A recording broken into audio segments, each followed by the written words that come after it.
Good afternoon, everyone. I hope you're having a good start to your day, and welcome to our Zoom presentation.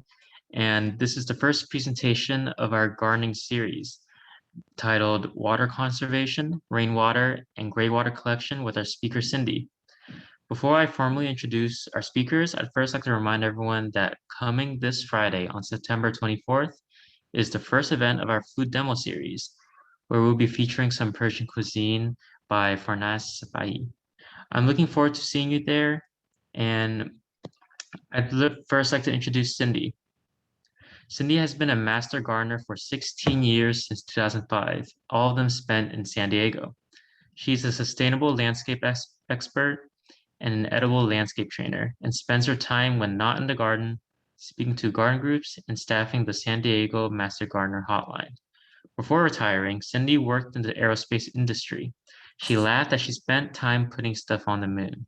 She's a mathematician by training and is convinced that facts and data can lead to answers for even tough questions. She likes to use her expertise in science to understand and explain why things work the way they do. She promises she will not do higher math when she comes to talk to us in this presentation. Please join me in welcoming Cindy. Thank you, Anthony. I hope everybody can hear me. I see Delane just joined us.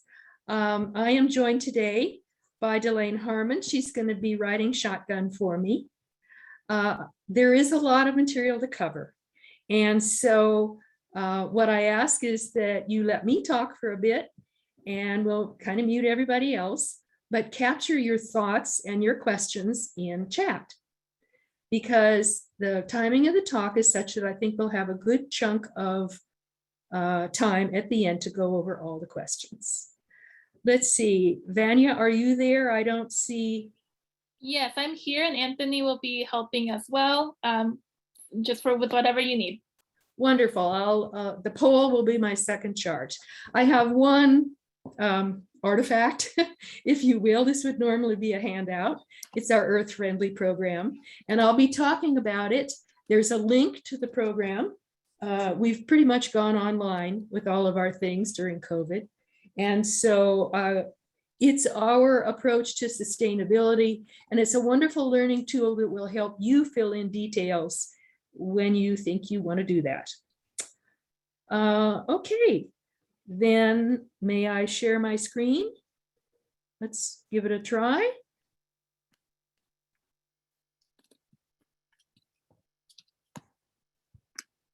Ha.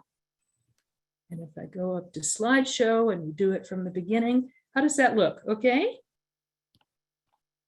Not a word. Must be fine. All righty. By the way, this is my garden. It's actually my front yard before we took 75 cubic yards out of it with backhoe because we had to fix the foundation. I like to use photos from real gardens, real things. And I like to try all the things that I recommend before I recommend them. So I have some clue that what I'm asking or suggesting you do will actually work. Okay, Vanya, do you want to do the poll right now? The idea with the poll is it's hard for me to get feedback when I'm talking and not listening. So the poll should help. I'm asking if you own or rent simply because if you rent, you probably can't change a lot of your garden things. I'm also asking where you are, if you're west of the 5, east of the 15. Otherwise, I can kind of figure out if you're in between. Let's see, we have 17 participants. So if you want to go ahead and quickly give me those answers, the 17 of you. Actually, minus myself and minus Delane, because I know where she lives. Cool, you're landowners. This is wonderful. So you hopefully have the ability to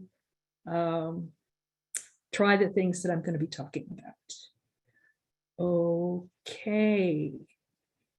And what about, all right, that's good. That gives me information. I'm going to end that one. Do we have another page? Scroll down, Cindy, because they put it all in one poll. So it's 6 questions long. That's interesting. I can't scroll down. Let's try this one. There we go. 15, how large is your garden? About half of you are tiny and half of you are medium. And I wonder almost if I half can- of the people already use rainwater and gray water. Oh, wonderful. Hey, absolutely. Why am I not able to scroll with this little tiny cursor? I have a touch screen, but for some reason it doesn't want to touch on this one. And tell me, does anybody have well water? Nobody is on well water. 9 out of 9 participants do not have well water. And we've got 4 have 100 square feet to garden in, and 4 out of the 9 have somewhere in between, and 1 out of the 9, oh, I want to know who that is, has a big land measured in acres. Cool. Okay. Now, can I do a stop sharing on that? Thank you. That gives me the poll information I need. Sylvania, are you the one to undo this? You go ahead and mark the X, Cindy, up the top left of that There we particular go. screen. There you go. Good. Now, that's interesting. Okay. Let me set the stage. We have a good tree ring record in the West. It goes back uninterrupted to the year 800, which is of course better than anything we've been keeping since 1850, whatever. And it's, like I say, it's uninterrupted. That's a long time. One of the things that tree record shows is that there have been 2 periods of drought, each one of them 200 years. So in case you're wondering, geez, how long can this go on? The answer is, well, it's already done it twice at 200 years, so it can certainly continue. And if you do the numbers, granted, twice 200 is 400, and that's a little less than the 1,200 years to fill since the year 800. But we've had a lot of smaller droughts. And I'm going to make the bold-faced claim that drought is actually the rule here, not the exception, that we are approaching 50% if we're not quite there.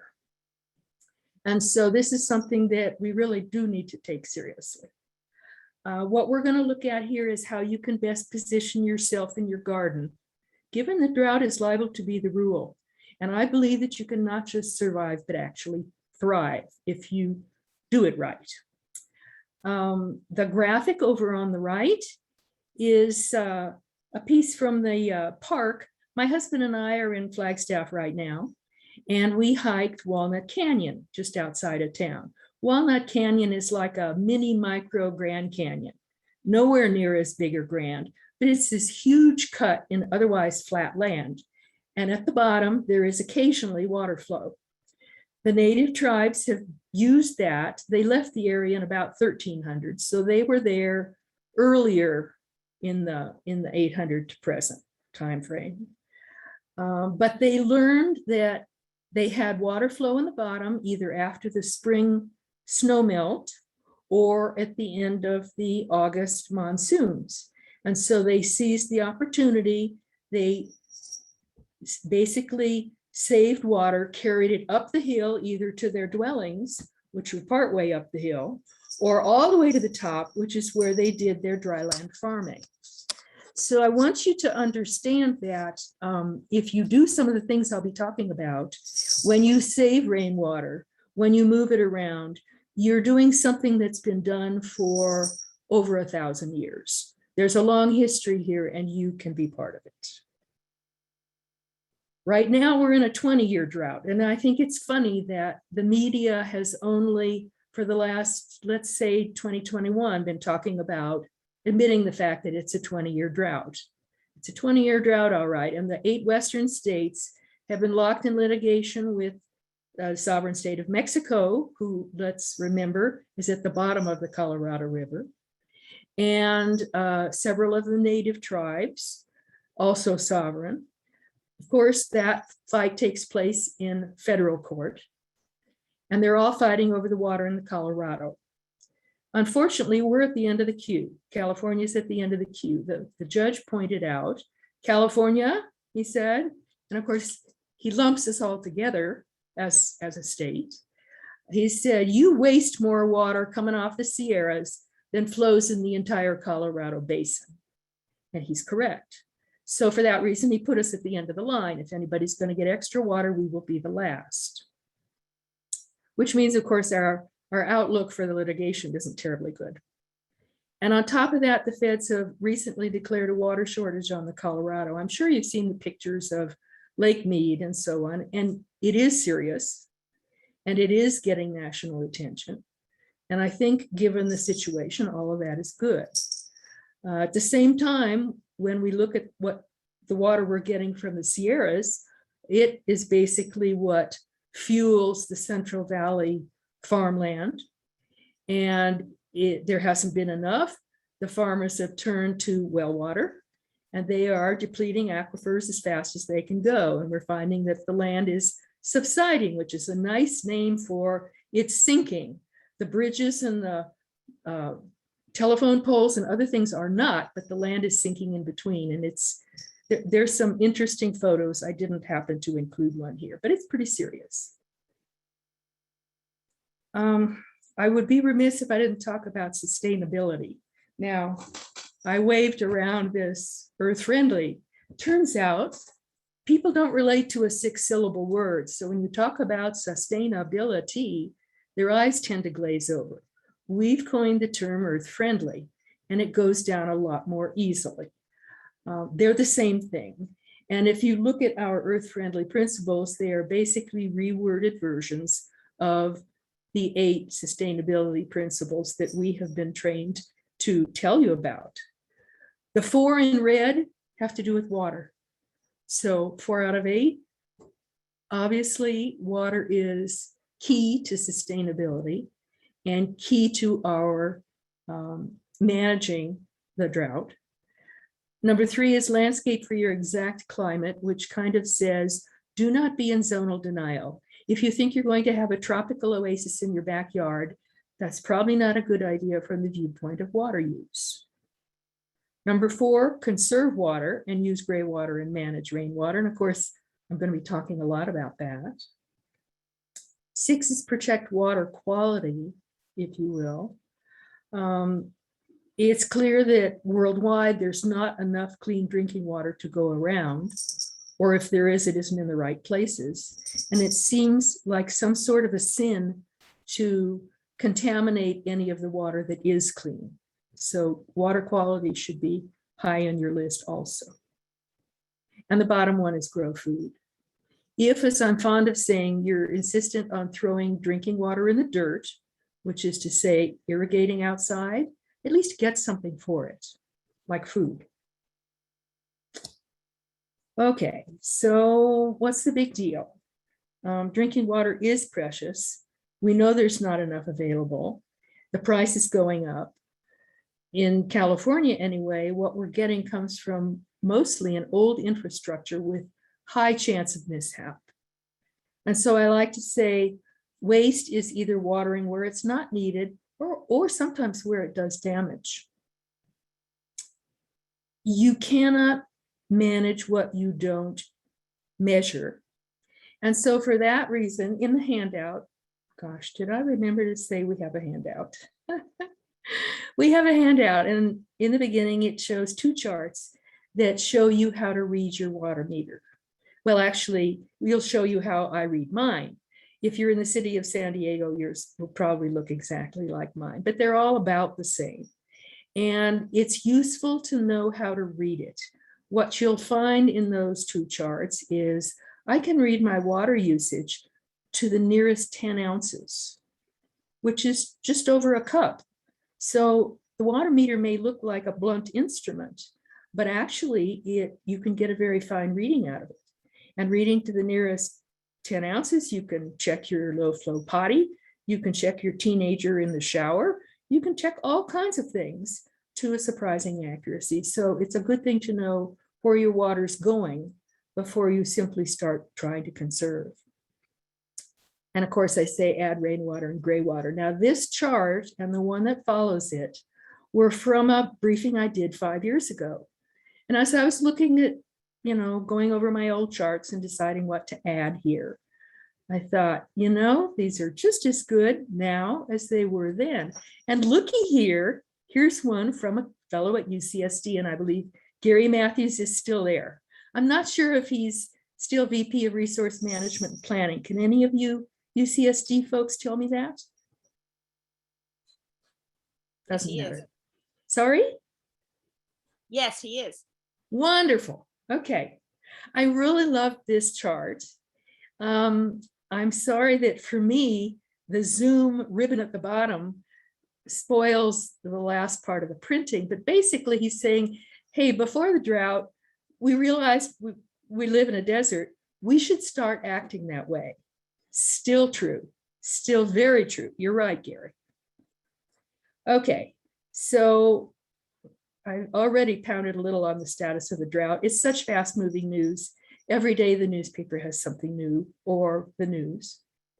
We'll talk about muni water. That is what comes out of the tap for most of you. We'll talk about rainwater. We'll talk about gray water and how to get started. We'll talk about how to position your landscape for drought. And we'll look at, and what if it gets worse? Because it could. Okay. The 5 immediate sources of water. We have the Rockies. And so we get the snow melt that comes from the Rockies. That's what goes in the Colorado. By the time we get it, it's been used and cleaned up an average of 8 times.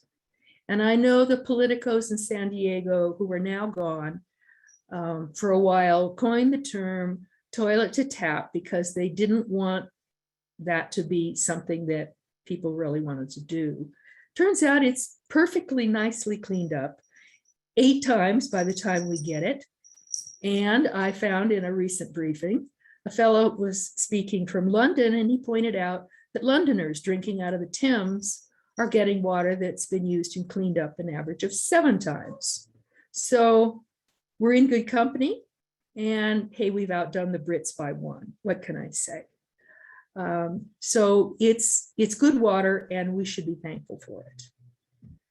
Because as the judge pointed out, we're not liable to get a whole lot more of it. The second source is the Sierras. They're always telling us on the news during the winter what the snowpack is in the Sierras. Turns out we in San Diego County don't get much of it. You'll see in a later chart. They never tell us what the snowpack is in the Rockies, but they do tell us in the Sierras, and that snow melts. It melts mostly, well, in the north. A lot of it flows unused into the San Francisco Bay. On the way, it goes through the Delta, which is in sad shape, needs extensive repairs. We let some of the water go because we also hope to maintain our salmon industry. So of course, there's a give and take there with letting the water go, and actually we're using it for salmon versus using it for farms and cities. Any changes there would take a whole lot of negotiation and a whole lot of money. So I like to say to people, well, if anything comes up in the ballot about the water infrastructure, for heaven's sakes, vote yes. Clearly, it won't probably fix all the problems, but fixing any of them is a good idea. The third source, though, is not political, local rainwater. And rainfall can be captured if you're in a position to do so. So that's one of the reasons I'm a proponent. The fourth thing is our subterranean water. Now, an earlier San Diego mayor was heard to say, San Diego doesn't have aquifers. Well, it does. The one of you who's on well water, you know it does. And I'd be interested later to find out if the well water, if the level of the water is dropping for you. At the time that the mayor made that statement, I looked at the website for San Diego County Water Authority, which is our local water manager, our countywide water manager. And they allowed that 15% of their water was coming from wells. So that's only the part that they know about. There are obviously a lot of wells in North County that they don't know about and they don't manage or measure. I'm not sure what you think is at the bottom of a well. It's either a little man with a bucket going really fast, or there's an aquifer down there, and it turns out there are aquifers. And we are finding them and mapping them a little more as the drought proceeds. We are, when we drink some of that water, though, we are drinking what we call 10,000-year water. Took a long time to get down there. It's not taking very long to come out. And the bottom bullet, which I can't even see, but I know what it says, it talks about desal. Desal is wonderful water. I lived on it for 7 months when my late husband and I were cruising in Mexico. It's, you know, it's clean, it's tasty, it's great. The only problem with it is it's hugely expensive. It comes from the ocean, so that part of it's free, but it takes a lot of energy and it takes a lot of maintenance, and both of those equate to money. So desal water is pricey water. We may see more use, and I'll show you when we get to our eye chart what part it figures in our water. And here's our eye chart.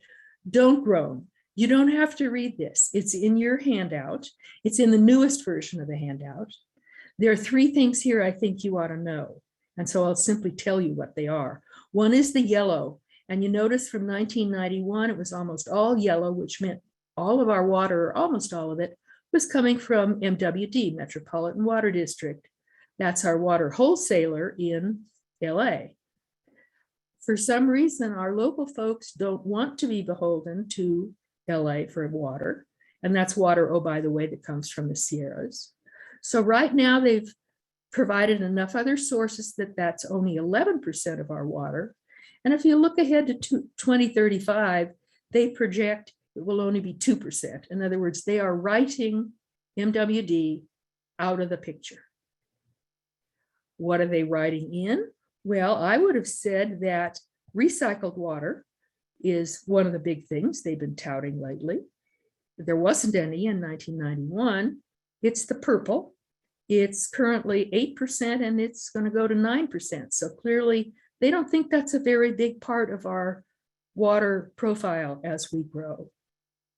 The third thing is well water. And I think that's, let's see, groundwater is gray. Right now it's 6%. And in 2035, it's 6%. So clearly the authorities don't think we're going to run out of well water and we're going to run the aquifers dry. I'm not sure why they think that, but we will see what happens in a minute. And this is I guess I'd say late breaking news, a new vocabulary for you. And I was unaware of it until fairly recently. Water recycling versus water purification. This is purely a political definition given to us in San Diego County. It's not used worldwide or even US-wide. Water recycling for them gives you non-potable water, non-drinking purposes, like you could water a golf course with it. That's water recycling now in their thinking. Whereas water purification gives you drinking water. And you'll notice the last few phrases have to do with a little spin on purified water, state-of-the-art technologies, high quality, blah, blah, blah. Clearly, they're touting it as something extra special. Well, what they've done is peel off the part of water that they do process somewhat, but it's not good for drinking. And I'm sure I will falter later on the recycling versus purification. I'm not sure we've decided who, we're still fighting over who said whiskey's for drinking, water's for fighting. Unfortunately, there's a whole lot of fighting going on. And I think that the bottom of the last bullet is really, it kind of says it all: emotional, contentious, complex, and unpredictable. All right. This is not a walk in the park. Okay, let's look at muni. What can we do about muni? What can the authorities do? Well, they can use rationing and nobody likes it. They can use rationing and water police and nobody likes that even more, or I should say even less. We can let the laws of supply and demand take over and water rates will go up. And unfortunately, that will hurt the people at the bottom the hardest. They've tried water shaming, and that does not work and makes everybody unhappy. We can increase cleanup and recycling, or purification, if you will. In other words, we can use gray water, and that's available to you. Rainwater capture, that's available to you. Things like permeable paving, you can use in limited effect in your garden. Water banking, I will be talking about. And the one that I think is so interesting is fog capture. I was in Lima, Peru, probably 5 years ago. Lima is a city of 10 million people right on the coast of Peru, and they get 3 inches of rain a year. Clearly not enough to support a city of 10 million. They've been drinking snow melt from the glaciers in the Andes. And unfortunately, a number of those glaciers have absolutely disappeared, and they can see the writing on the wall. So they are attempting to use fog capture at scale. In other words, sufficiently to fuel the needs of a city of 10 million. I have not looked in on them recently.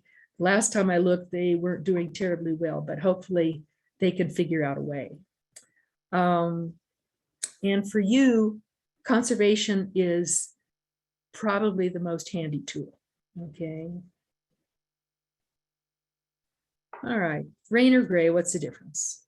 Those of you from the East Coast, and there may be some of you, you think of acid rain. Not here. Our rainwater is pure and free, it's pH balanced, it's great. Unfortunately, there's not always a lot of it, and it's unreliably available. But it is good and it's free. Gray water, on the other hand, is dirty. And as you'll see at the bottom, dirty may not be very dirty. Dirty could be very dirty, depending on what gray water you take. But the good thing about it is it's already paid for. So for instance, in your kitchen tap, when you turn on the tap, the water comes out and it's pure, it's drinkable, it's potable. If you don't do anything, it'll go right down the drain and it becomes gray water by definition, but you haven't dirtied it in any way except you put it in the sewer. So some of this is certainly worth taking advantage of. It is available in astonishing quantities. I've been messing with it. You'll see some examples of that. And it's surprising what you can do with it. And the plants in general are perfectly happy with it. Okay. Because rainwater is clean, you can store it. Gray water often has bacteria in it, and you should not store gray water or you will have polio pond in a heartbeat. And maybe some of you aren't old enough, but since this is the Retirement Association, I'm suspecting many of you are old enough to remember what polio pond is. So we have really two very different kinds of water, and they need to be handled very differently. Now, the gray water is, well, I'll be talking in a minute about how I use gray water from the kitchen sink, my veggie dirty water. When I have potatoes or mushrooms or what have you as part of dinner, I capture in a little plastic tub the water that comes off the washing of those vegetables. What's in it? A little plain old dirt, no bacteria. And that's an immediately available and useful form of gray water, as you will see. Okay, but let's look at rainwater first. Like I say, it's good stuff. Some other states consider it public property, which I find interesting. California does not yet, but certainly could. We only get one wet season a year. We'll be looking at rainwater techniques developed in an area like Arizona, where they have 2 wet seasons a year. Because we only have one, you get basically 1 2-3 month period to fill any tankage that you want to put up. And then you have 8 to 10 months to use it. So you really have to think through what you do with your rainwater and what you do after you've used it. So bottom line, seize the opportunity, but think it through. Garden soil, when it's damp, is basically a sponge, particularly if you have mulched it. And in this case, what I mean is organic mulch. Rocks and shredded tires don't count in helping the soil take on the qualities of a sponge. But what you want to do in the rainy season is put water into your sponge and not onto concrete. turns out it's illegal in the county to let one drop of water leave your property. A lot of people aren't even aware of that. But whatever leaves your property probably ends up in the storm drain and from there goes directly to the ocean. So nobody can take advantage of it. So you don't want water on the concrete. You want water into the soil. And if you put more in than your sponge will hold, it will keep going down and eventually get to an aquifer or a storm drain if you didn't do it right. Okay. And I discovered that when I bank water like this in my sponge in the citrus orchard, and I have a, a very small citrus orchard, 4 trees, the soil can hold water up until about May from the rainy season. So you can get months worth of moisture. Now, I'm at the coast. Those of you inland of the 15 probably won't get as much time with, in other words, your water will evaporate faster, but it's still worth doing. And it's easy. Okay, a fellow named Brad Lancaster, and his books are in your handout, the title anyway, has written 2 books about how to save rainwater. He lives in Arizona, so he gets 2 seasons a year and 2 opportunities to fill his tanks. Whereas, as I said, we have 1. But he has some really good ideas in terms of how to handle water. So what I've done is borrow some of his ideas from his book, Rainwater Harvesting. First, he says, start with thoughtful observation. You want to assess how much you can collect. An inch of rain on 1,000 square feet of whatever, concrete, roof or whatever it is, will give you 600 gallons for 1 inch. And we get 10 inches on average. So you can kind of figure out, based on geometry, how many gallons you could potentially save over the wet season. Then you want to figure out, if you had that much, where you would use it. And of course, what I suggest is your long-lived perennials, especially fruit trees, fruit and nut trees, any berries and perennials. There's no sense throwing it on lawn because if we have a 3-year drought, you can easily replant the lawn at the end and you will have saved a whole lot of money and water. Besides putting the water in, like I say, you want to be sure you get 0 runoff. And Brad says start small. Just start with 1 tub, okay? See how it works. You may be surprised with the water flow. And I'll give you an example. This is how I started with a 50-gallon barrel, a food quality barrel. And what's above it, and I don't know if you could see right here, my cursor. This is a relocated downspout, comes from the front of the house. The front of the house is high, the back of the house is low. Luckily, the water comes from the front and gets used low in the back. So it's convenient from that point of view. And it goes into the barrel. And here you can kind of see how it does that. I've put screening over the top of the barrel to keep the mosquitoes out. And this is the gizmo that makes it work. Happens to be a water saver, but there are other ones around. You basically plumb this into your downspout and it will divert water to your container or wherever you want it. And it has a huge overflow. So no matter how much water is coming down, this thing shouldn't leak. And this is a little bit of my backyard to demonstrate how I move water around. The lower right, or excuse me, the 3 blue diamonds are downspouts. They're sources of water. And those green circles are plants that want the water. So this diamond at the lower right goes off to the upper right where I have some avocado trees. No matter how much they get, they're happy. This middle diamond, another downspout, goes and feeds my vegetable bed, my raised vegetable bed here. And those guys are always happy. And then this low to the left, another downspout, and I simply redirected it to some roses that happened to be there. I'm not sure I would have planted roses, but they came with the house, okay? Off here in the upper left, my citrus orchard, and it turns out since I've made this drawing, I have added one downspout that's in the way lower left that feeds my citrus orchard. So this is the thinking it through that I'm suggesting. And lo and behold, here's the one that feeds the roses. Here on the left of the photo are some scruffy looking roses. Here's the end of my redirected downspout. I just let it dribble right there onto the path, put some rocks out, and where here the downspout itself is in the upper right. Here it is in the sun, unfortunately, and it comes along down here, drops its load by the roses, and the roses are happy, and it cost me less than $10. You can do this too. Or you can get fancier. When we added a back garage, it turns out 2 sides of it drain into my orchard, but 2 sides of it go in concrete. The lower left, as you can see, there's a concrete walkway along this side. You get to the back of the garage, there's a gate, and it goes to a concrete apron, to a concrete alley, to a storm drain.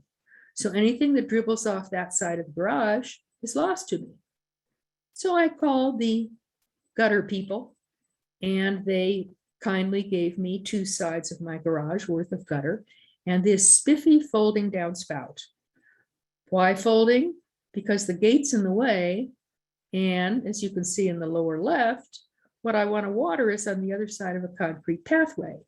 Unfortunately, the downspout isn't quite long enough, and I had to add a little plastic extension. But here you see in the photo, it's watering my asparagus bed. And this is about $300. Okay. Now, maybe you're not so lucky that you collect the water at the high point and you use it at the low point. This headless creature on the lower right is my friend Susan. And she's holding a pump because in Susan's case, she collects all her water at the bottom and she wants to use it at the top. And what she does is she takes a whole lot of big old trash cans and fills them and then pumps them to the top. Okay, so there is a way to do it. It's harder with a pump. You need to have electricity and you should have a GFI circuit, and you have to pay some attention to it, but it will work. Susan says, however, the water's heavy and you can't move those trash cans no matter what when they're full. Doesn't matter if you put wheels on them. So you have to think about it in advance, either plumb them in series or move the downspout to them one at a time if they're not under the downspout. You can figure it out. In addition, you need to mind the mosquitoes and decide how you want to get the water to your needy plants. Just having it in a barrel may not be enough. Okay, so we've collected it. Now what Brad says is slow it at the high point, because if it's fast, it will give you erosion. You can deal with the erosion a couple of ways. You can use gabions. A gabion is it's a medieval thing. It's basically a large pillowcase made of chicken wire. And instead of filling it with feathers, you fill it with rocks. And it will slow water as water passes over and through it. I've seen it used in overflow storm drains in the state of Virginia. I've seen it used on the River Swan in Australia. I've seen it used in Ushuaia, which is the southernmost port in Argentina. So, it's used all over the world. It's a very low tech thing. Everybody got rocks, if you will, and you'll see some pictures in a minute. However, the better thing to do is to spread the water out over a larger area so that it can sink in, okay? Infiltration or percolation, whatever you want to call it, is what you want. You want to get the water to go into the soil because good soil is a deep sponge. And if it has perennial plants in it, those plants will put down deep roots to follow the deep water, okay? Thick layer of mulch is good. And in this case, again, I mean organic mulch, not rocks or rubber tires. And fast moving water will wash it all away. And this is the voice of experience. I had it happen to me. I have a couple of pictures. This is a little town outside of La Paz, Mexico. We were there in 2006. they had previously been just about washed away with a Cat 4 storm that did just about a direct hit on them. They responded with a huge structure of gabions. And I would be interested to go back and see what the recent remains of Hurricane Nora did with their gabion setup. I have not been back and I'd love to go. But you can see here is our car. So this is the size of a car, and this whole structure is pretty doggone big. Here's the long view. They undertook basically something on the scale of Disneyland, hoping that they can keep the runoff from washing away the rest of the little town. Okay, love this chart. Always have an overflow. I think Ida recently taught the world a lesson about the #1 bullet. A cloudburst can produce large volumes of water quickly, and it doesn't matter where you live. It doesn't matter if you think it can't happen to you. It can, and oh, by the way, with climate change, it's more likely to. So it's a good idea to be ready, to design in an overflow, whether it's the hose at the top of your barrel or an overflow pond beyond your collection point. And I really want to stress, plan for more than you planned for, because we can end up with a lot of water over a short time that can do a heck of a lot of damage. Okay. Normally I'd say put something together and test it with a hose, but these days water is scarce enough. I don't think you should test it with a hose. I think you should test it with the rain. Start small and go look in the rain to see what's happening. Did it work the way you intended? Is there some overflow you haven't addressed? Water you haven't used yet, maybe. So if it's raining, don't run inside, run outside and look. And this is the feedback that Brad is talking about. There are other things you can do. Terracing is something that's been used for hundreds of years, famously in Italy, because they have a lot of mountainous terrain and wonderful growing area. And so they terraced it many years ago, and the terraces are still working just fine. When you let the water soak in, it will feed our wells and aquifers. Oh dear, and Delane, I can't even see the bottom bullet here. Can you tell me what it says, or can you see it? Use rainwater first, then gray water, then municipal. Absolutely, thank you. Rainwater should be your #1 target because it's pure and you have so many options. Then look at gray water, and only then for the outdoors should you look at muni. Because remember, what I'd like to see is that you can position yourself to survive quite well on just rain and gray. Okay, so what about gray? I'll give you a little of what the state says, in other words, the legal blah blah. Talk a little bit about the real options. Turns out everything Brad said about rainwater applies to gray water also. When you're moving quantities of water around, same rules apply. And I find it really interesting that Arizona gives financial incentives to harvest household gray water. California doesn't do that yet, but they could. All right, this is another eye chart, blah, blah, blah. But the bottom line is gray water, it can come from the bath, that is bathtub, shower, sink, not toilet, that's black water. Can come from the laundry, cannot come from the kitchen. Why? Because if you don't know what you're doing, you can manage to, if you're not lucky, you can manage to contaminate your own muni water source, and you absolutely do not want to do that. So gray water is not for the kitchen.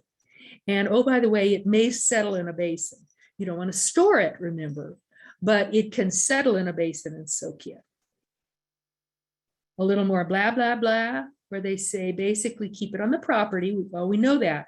You don't want to drop to leave your property of any kind of water. You don't want to spray it or atomize it. In other words, you don't want to get it in the air where you'll breathe it. You don't want to touch it. You want to discharge it under 2 inches of stuff. And stuff in this case can be shredded tires or anything you want, or a shield. Oh dear, Delane, what's the last line? Whoops, I gotta put my glasses on, Cindy. There they are. I'm sorry, I had- Gray water should not be used to irrigate root crops.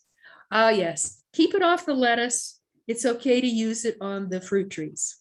In other words, you don't want to touch it, you don't want to breathe it, you don't want to eat it because it's dirty.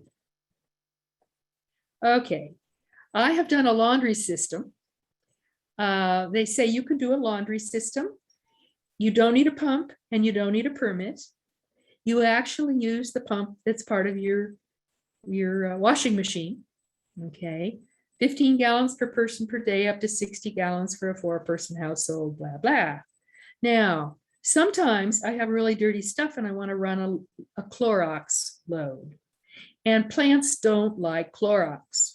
So what I've done, this is a picture of what's behind my washing machine. I have 2 exit pipes. This one on the right goes to the sewer system.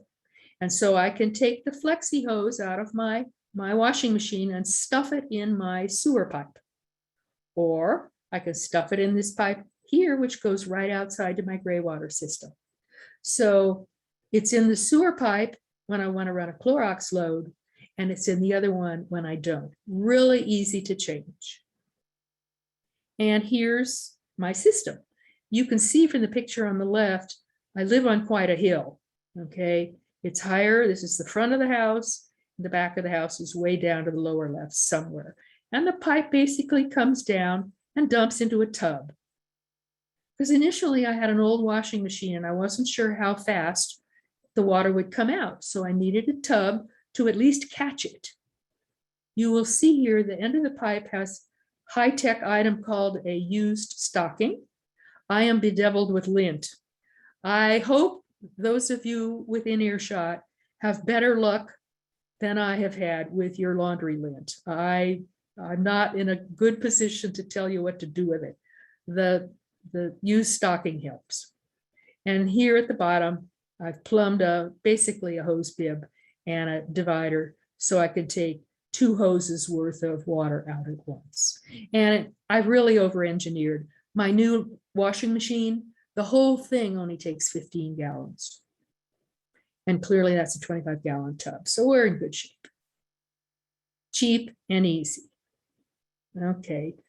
Basically, here's a little more. Keep it simple. Don't store it. Okay. If you want to do something else, like using your shower water, you've got a pump, you've got to have a construction permit, you've got to have a plot plan, blah, blah, blah. Start easy. Okay. I told you no kitchen water should be used for gray water. And I'm going to tell you how I've gotten around that rule. This is my before after front of the house. The one on the left is the before. I added a little gray water port outside, and look what happened to my iceberg roses. They went stark raving crazy in the matter of 6 weeks. Okay, this is what can happen. And here's how I did it. The left is my front porch. Actually, it's my old front porch. Like I say, I took it out with a backhoe, but I replaced the gray water exactly same. Here's a piece of 2-inch PVC, and at the top is a connector that gives me like a 4-inch funnel. And the water goes on down. Whatever I pour in here, and what I pour in here is my veggie water. I collect it using a high-tech tool called a Trader Joe cookie tub. I've eaten the cookies, mind you, but I put it under the faucet, and when I scrub my potatoes and mushrooms and zucchini and what have you, the veggie water goes in the tub, and I walk it out and I pour it in this funnel, and it goes down the white pipe into the black pipe here under my 2 roses. There are 2 roses, so I put in a T. One goes to each of the rose plants. And then, of course, I've covered it with mulch. So this lower right is what it looks like. You can't even tell it's there because it's under 2 inches of nice mulch. And you saw the results. My roses think it's absolutely grand, and it's really low tech, and it's legal. So rainwater, largely untapped. You want to capture every drop. You want it to go to long-lived plants. You can store some of it for the dry season. Gray water is abundant, but you should start with, let's say, laundry and use whatever potable overflows you have. Only go to permit when you've already tried these simpler things, okay? And I believe that together, rain and gray can save your key plants, particularly if you've chosen the right ones. Okay. My husband and I recently came back to Flagstaff. We were locked up in San Diego for COVID. So the house here was on its own for 19 months. They typically get 10 inches of rain here, not unlike San Diego. Half of it's in the summer, half of it's in the winter. And the last 2 monsoon seasons and 1 winter season were both really, really low.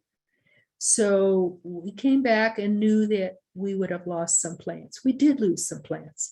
The interesting thing is we did not lose one single native. I have a lot of natives that my husband had well established from several years ago. And they all got through 19 months of, oops, no muni water without a problem. You can do that. In San Diego, we have 6,000 endemic plants. In other words, those are plants that initially were only in San Diego County, and they were quite used to living on the amount of water we get, which is less than 10, typically less than 10 inches a year. There are some beautiful ones in the list of 6,000. In your handout, you'll see a couple of links. One is to Tree of Life Nursery. Turns out they're just over the county line. They're in San Juan Capistrano. They have a wonderful website. They are the ones who provide a lot of the plants that Caltrans uses in freeway plantings. And let me tell you, Caltrans only chooses tough plants because in many cases, they'll only water them for a while and then they're on their own. And those plants are all available from Tree of Life. There's also Las Pilitas, it's in your handout. And they have a wonderful online search engine. You can put in your zip code and it'll tell you what'll grow for you. So I recall you can even tell it, you only want it to bloom pink or blue and you want it to bloom in the summer. It'll even do that amount of sort. But they are both good guides to what will grow very nicely once established without muni water. There's also the UC Davis Arboretum All-Stars, excuse me, simple for me to say. All-Star 100 list, that too is in your handout. And these are particularly useful garden adapted plants, which have been tested. In particular in San Diego, there has historically been a coastal test site and an inland test site. And the coastal test site for many years was my friend Hannah, who lives 10 blocks away from me, another master gardener. She finally got tired of measuring those plants every 6 months and measuring the amount of water and all the rest of the things she had to do to assess their growth. And she gave up the spot and it's now been taken over by the San Diego Botanic Garden. So use tested means tested in environments just like ours. The inland test site, by the way, is the Water Conservation Garden, which is the next bullet. And the super thing about the Water Conservation Garden is they have been in business for a long time, and they have a lot of well-established natives. So you can go and see, for instance, well, a grevillea, which is an Australian native. I'm choosing a bad example, but there are a lot of them. They're very popular. They're drought tolerant, and they come in all different colors of bloom. And you can see the different sizes and the different colors of bloom in mature plants. Way easier than picking one of these things in a 1-gallon pot with a plant that isn't much bigger than the 1-gallon pot, okay? Knowing it's going to get bigger, but it's nice to see how big. So if you haven't been to the Water Conservation Garden and it's in your handout, go take a look. And you can do a nice design. I'll leave it up to you. Your eye for color and how to plant for seasonal performance and so on. But you can find lots of lovely natives that are good 12 months of the year. You don't have to look brown and dry and dead cow skull look. you can look like a lovely, inviting garden. I always say plant in fall, and what do you know? This is late September. Fall starts literally tomorrow, I think about noon. And if you plant in fall, you can let winter rains, if we get any, do some of the work to get the plants established. The trick with natives is you do need to water them to get them established. And that was why when we got back to Flagstaff, all of ours survived because they were established. They had good root systems and were able to take advantage of the water that they did get. So that is your challenge. But this is a good time to plant. And there are a few other tricks you can use. If you add a seeding area, you don't have to water it or feed it or prune it. Shade structures are nice. Rocks can be absolutely terrific. San Diego has stunning boulders and rocks. Rock washes are very popular now. I'm sure you've seen them. You do want to mulch between plants. And here I mean organic mulch again.